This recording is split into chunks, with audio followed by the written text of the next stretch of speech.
Bonjour à tout le monde. Et bonjour à tous les autres. Aujourd'hui, nous abordons un sujet un peu particulier qui est qu'est-ce que l'âme?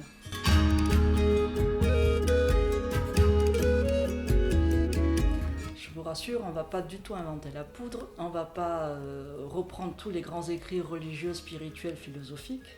On va simplement vous parler de ce que nos guides nous enseignent. Voilà. Donc, qu'est-ce que l'âme? C'est une conscience qui est issue de la source. Alors, qu'est-ce que la source? Un grand mystère. La source, imaginez que dans une zone de l'univers, il y a une partie bouillonnante de vie et de créativité. Et en fait, chaque âme est issue de ce bouillon. bouillon. De cette source, oui. Voilà. Et donc, une âme, c'est, comme tu l'as décrite, va se promener un peu dans les univers. C'est ça, c'est une grande voyageuse de la vie. Alors elle va aller dans certaines planètes, elle va apprendre, expérimenter, elle va s'incarner, d'où le concept d'incarnation dans différentes formes de vie. Voilà, c'est-à-dire que, par exemple, elle va pouvoir choisir de venir s'incarner sur Terre. C'est ça. Pour expérimenter la vie d'humain sur la planète Terre. C'est une possibilité. La fameuse planète Terre. Alors, cette âme germe, en fait, cette première âme, c'est vraiment le fil conducteur de toutes les vies. Et quand elle arrive dans une planète, il va y avoir comme une seconde âme.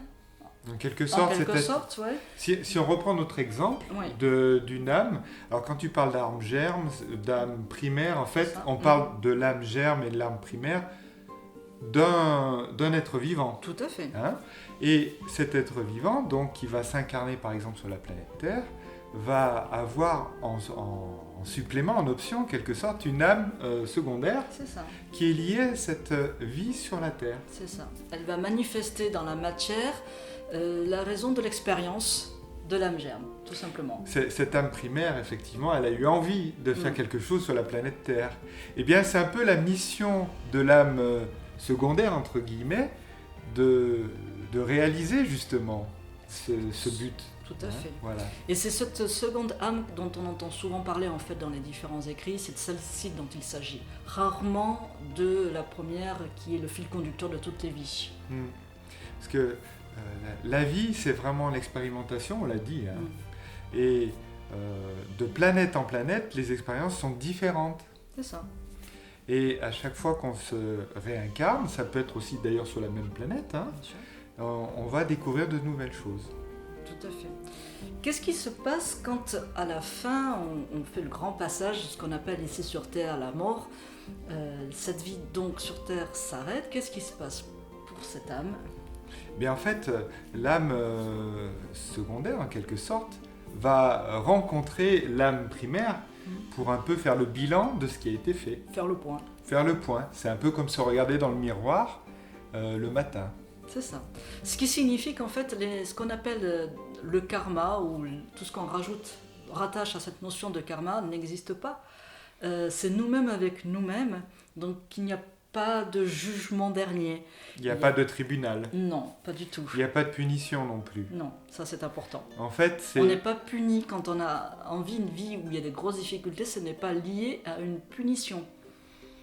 C'est-à-dire que si ce qui a été fait sur cette vie-là ne correspond pas à ce qui était espéré en quelque sorte, eh bien c'est juste observé comme une expérience et c'est aussi un apprentissage. Tout à fait.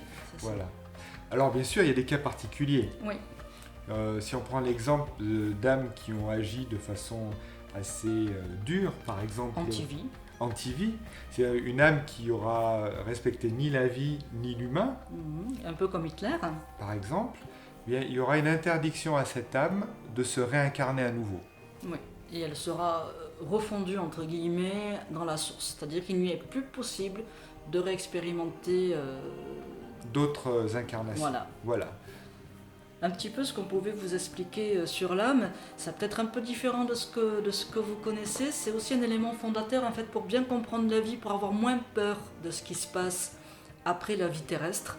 Et de se dire simplement qu'on est des grands voyageurs, on est des grands nomades en fait, et que nous allons de planète en planète où on se réincarne sur la planète Terre.